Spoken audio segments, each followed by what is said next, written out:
Hey guys, it's the ravenister13 and we're back with another video.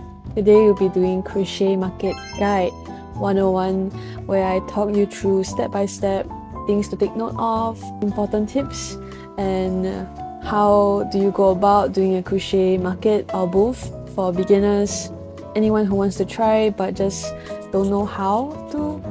Yeah, so I'll be talking about stuff like setup, payment, packaging, marketing, and more. Yeah, so I have my green notebook with me and let's get started. So how to start? You may feel a bit overwhelmed, but I got you. First, you need to secure a table at a local event. In Singapore, there's quite a lot of events you can be a vendor at. For example, hammock market, makers market. There's all sorts of events that small businesses also organize, like small businesses organizing an event for small businesses. So I would recommend that if you're in Singapore, because there's an audience in Singapore who really likes to shop that's handmade and specifically small businesses. Like for example, Mercury Fest, April City. These are the booths that I've been to, and yeah, I've made crochet market vlogs. If you want to check it out, I'll link it here, or you can just check my other videos. Yeah, my YouTube channel as well. So after securing a table, you might be wondering how much is the average price to rent a booth. So of course you can do your own research, because I'm only giving data about boothing in Singapore. But from my experience, on average the cheaper side is around $50 per day for half a table, and for a full table it's around $90 to $100. And for the higher end events where there's already a big following that visited their events before, like maybe this is their second or third or maybe even fourth or fifth time boothing, it may go up to around $80 for half a table. Personally, I'm fine with having half a table. It's already enough for me to sell all my stuff. However, if you are selling bigger stuff, you might require a bigger table, which will cost higher rent. And next step, number 2, you need to market the event to your followers online. For example, if you have Instagram, you need to announce it as much as possible.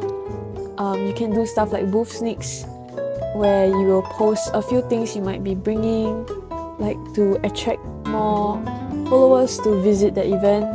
You can do exclusive items that will only be at the event first, so followers who may want it or might feel FOMO, fear of missing out, to come down to the event and support you. I know that you may not have the items on hand to be announcing to your followers, because maybe it's new stuff that you haven't made yet. So maybe you can announce it on your story on Instagram that you'll be boothing here. Interested followers might take down the date in their schedule, and then from there, once you've confirmed that you've secured the booth, you can start making stuff that are like new or exclusive just at the booth, limited edition, and then you start posting it maybe like weeks before the event, and then maybe 1 week before the event you can post, like just keep marketing and announcing about the event to make sure that people are seeing it and people will actually go. Yeah, so marketing is really important. Even though the event organizer may also be marketing, you also need to market yourself to make sure that you're doing your part to grow the audience and people that might be visiting the event. Yeah. So third point about booth prep. So regarding how much you need to bring, it really depends on how big your table is. For me, my half table in Singapore, it's around 60 cm by 60 by 60, which is like a really small size, just enough for my grid.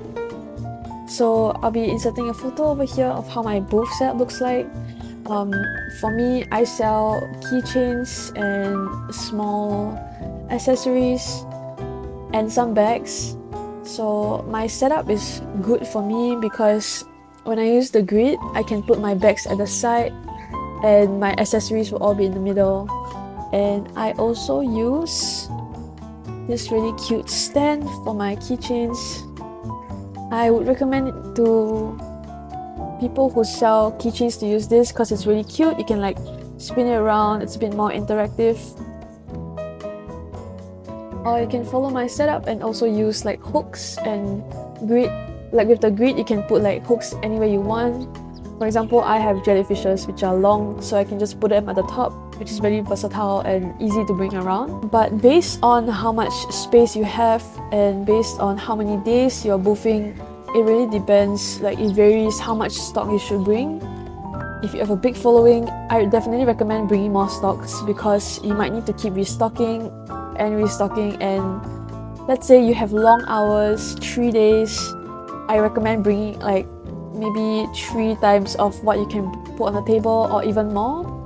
It really depends on what you're selling as well. If you're selling like big plushies and the table is really small, I recommend bringing more in case it sells and it's just your table is going to be empty for the rest of the day, which is going to waste your money in a sense if you paid for 3 days and you finished all your stocks in like 2.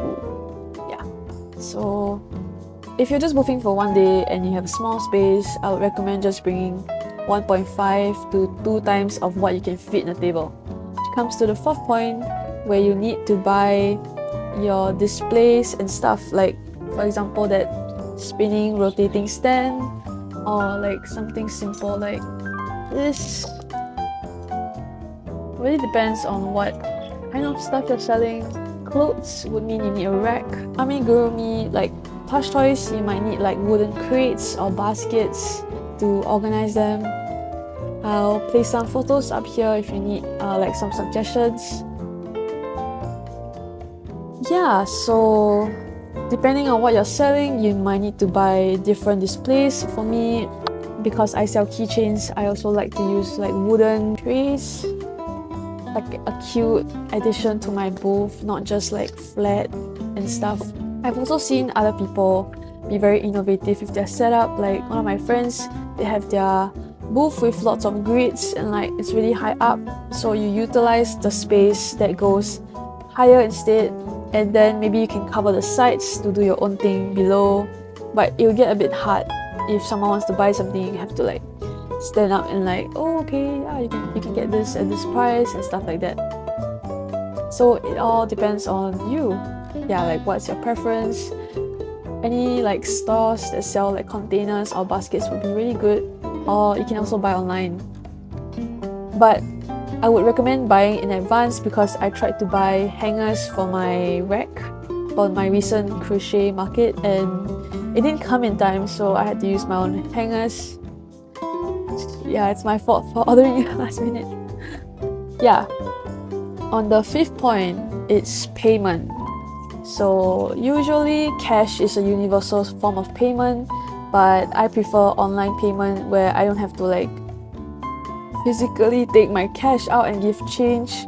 So in Singapore, we use PayNow where people can just scan our QR code and send us the money through our phone numbers, which is really convenient. You can just show me their payment on their phone, which is really easy, and I think other countries overseas also have such payments, so you can really like explore that.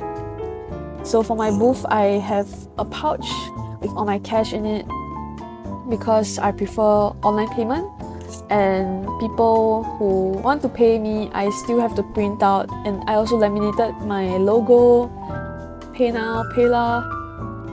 Here, I'll put a photo here if you need. Yeah, so preparing for your booth, just because you have your setup done, you still need to print out all the signs like follow me on Instagram, payment mode, the logo. You need to make it big so people can see it, and people can take pictures of your booth, and if your logo is not big enough, they might not see it. So on the 6th point, it is packaging.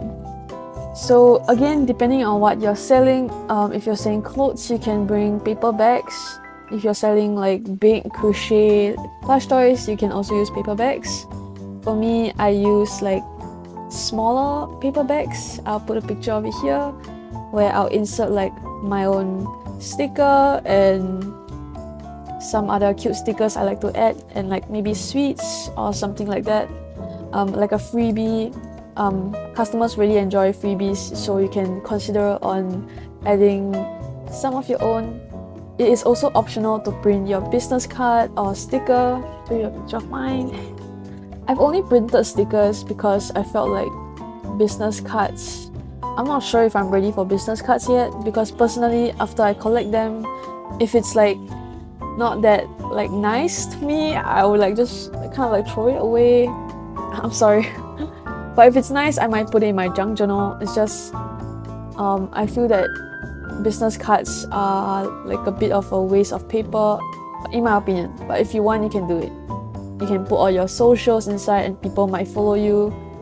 Yeah, some people like to collect them, because previously at a crochet market, someone asked me, do you have a business card? And I was like, oh sorry, I don't. And they just like walked away. Yeah, so maybe they just went around collecting business cards without buying anything. Who knows? On the 7th point, you need to price tag all your items. I know of some people who do price lists where they will look around and like see your stuff, but they have to keep referring to your price list like up and down. But there's pros and cons. Like, price list is definitely easier for you, because if something increases in their price, you can just edit it or make a change on the board. But if something increases in price or decreases for sale, you have to manually, like, you know, change everything on the price tags of each individual thing. So there's a few options you can use. I'll insert a few photos here you can use. Of course, you can go with like scrap paper, maybe like cardstock, make it like stronger. You can pierce a hole and use a string to attach. Or yeah, you can just use different ways to price tag items too. For example, I like to draw cute price tags, just like one, because I have like a few of the same thing, and I'll put it on like my rotating stand. For example, I'll put them here or at the back so that people can see while like spinning the thing. Yeah, it's just really tedious to price tag every single item, so I get it if you want to do like a price list. No hate to that. But as a consumer, I do feel like it's a bit hard to like kind of see the price list and then your item, because you're not really sure. Like, some stuff is not that obvious. Like, some things are just not that obvious. Like, for example, you have two of the same things and the price list is like, you don't know. Yeah. So one mistake I did was that I didn't price tag every single thing. So some people might be interested in Swiss roll maybe. And because my price tag, I didn't bring the price tag, so they were like, oh, they were interested, but maybe some of them are too shy to ask like, how much is this keychain. So that was on me. Like, I could have put a price tag or like make another one. Enjoy yourself and bring a project to do, because crochet markets can be really long, at least 6 to 8 hours. So I tend to get quite bored on my own, like just staring, and like when there's no customers especially. So I would always bring a project to do. I will either be doing stuff to restock my shop, or I will be doing my own personal project to just keep me company, and when somebody comes, I'll just put the project down. So point number 8 would be how to price your items. So I'll be placing a formula here for you to refer to. You can screenshot it and yeah, refer to next time. As a small business owner, I cannot insist enough that you should always include profit for yourself. I mean, unless it's a hobby for you.